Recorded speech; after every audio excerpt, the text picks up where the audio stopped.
Let's start off with one of the earliest reveals in the MCU. Hey! The moment Tony Stark revealed that he was Iron Man to the world. I am Iron Man. Now, obviously, the fact that Tony is Iron Man wasn't a shock to us as the audience, but the fact that he told the globe his secret identity was a bombshell moment for the MCU and really paved the way for the character moving forward. Like the old man said. It was a glorious piece of improv by our DJ, and it had the ultimate payoff a decade later when he said the line once again as he snapped Thanos and co. into oblivion. Speaking of Tony, another bombshell was the moment that it was revealed to him that it was in fact Bucky Barnes during his Winter Soldier days who killed his parents. What is this? The fact that it was Bucky who killed Tony's parents wasn't the most shocking element of the reveal, but the timing of the truth bomb, as it turned out to be the catalyst to set Zemo's plan of breaking the Avengers into two in motion. It also set Tony and Steve up against one another, I don't care. leaving the Avengers in disarray for the moment that Thanos comes to town.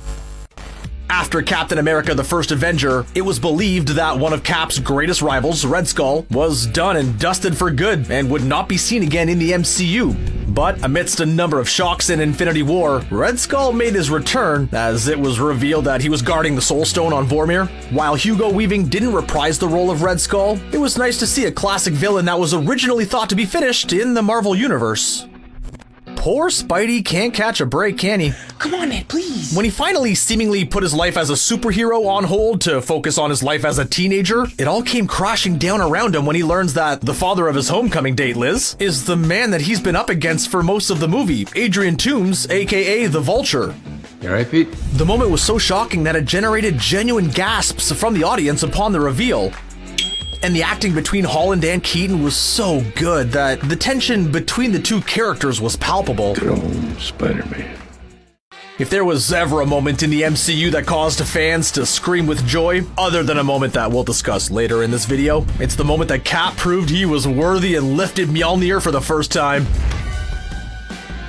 Now, while Cap does wield Mjolnir in the comics, and it has been teased since Age of Ultron, the reveal that he too could lift Thor's trusty hammer was a brilliant moment, and you'll be hard-pressed to find anyone who didn't get goosebumps. Other than Cap lifting Mjolnir, there was another great reveal in Endgame that also caused a shock amongst fans. That's right, we're talking about Fat Thor.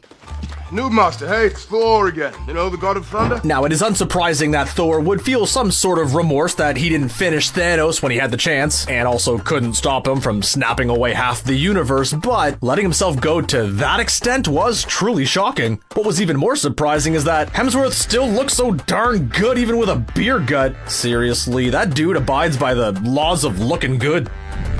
This next one is a bit of a two-for-one, as it involves the shape-shifting Skrulls.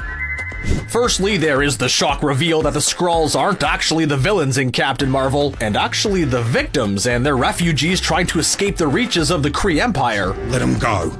You can have me. The second surprise is the fact that both Nick Fury and Maria Hill were not who they said they were in Spider-Man Far From Home, and were actually Skrulls the whole time. But seeing as that movie is all about deception, No, it wasn't like that. It was... should we have been that surprised? Also, Mysterio's reveal as the villain is also worth a quick mention, I'm glad we met. although I don't think that many of us were too shocked.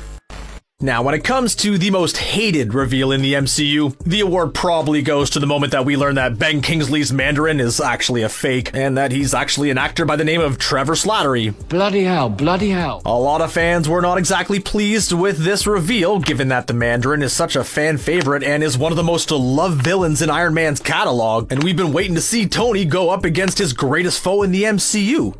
Why? Thankfully, though, the Mandarin will finally be making his actual appearance in the MCU in the upcoming Shang-Chi, unless they fake us out once again.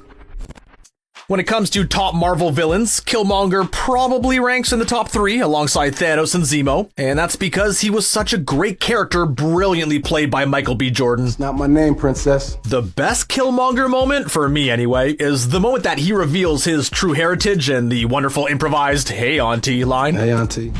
Like Mysterio's reveal, learning that Ego is the main villain of Guardians of the Galaxy 2 wasn't much of a surprise. What was a shock, though, is the moment that he tells Peter that it was he that killed his mother by giving her a tumor. It was a jaw-dropping moment due to the fact that it was inserted so bluntly into the scene, but it was also in keeping with a character named Ego. That's my freaking father! Having Thanos appear in the MCU also isn't at all surprising, but the timing of his introduction kind of was. There were hints throughout the first Avengers movie that there was some higher power behind the Chitauri invasion of Earth, and someone other than Loki was the chief mastermind, but did anyone know that it would be the Mad Titan himself? Seeing as Captain America Winter Soldier was basically a spy espionage thriller, it wasn't surprising to learn that Hydra lived and was up to some nefarious scheme. It even would not have been surprising to learn that they had an operative secretly nestled into S.H.I.E.L.D. It quickly reminded us to trust no one in the MCU and to believe that everyone is not quite what they seem.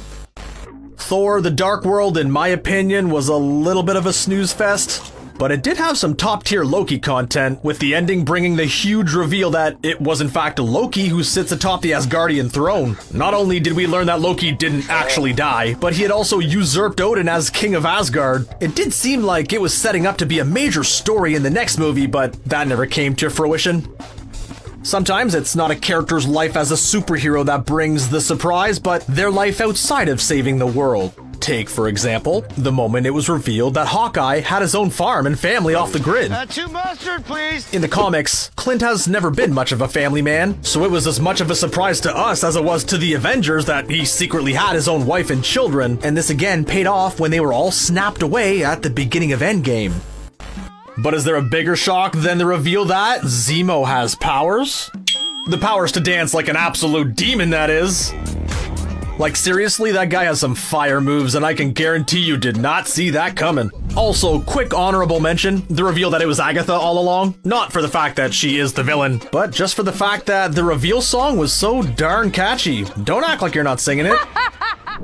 Before we go, let's just add a couple of honorable mentions, shall we? The reveals that didn't quite make the cut are who the hell is Bucky and the identity of the Winter Soldier, the moment the Ether and the Tesseract are name dropped as Infinity Stones, Ant-Man turning into giant form, the reveal that Drax can turn invisible, Evan Peters pranking us all as Ralph Boner, Power Broker's real identity, and Julia Louis-Dreyfus's reveal as Valentina in Falcon and the Winter Soldier, although we are currently unaware of the full ramifications of her introduction into the MCU, but we are excited to find out.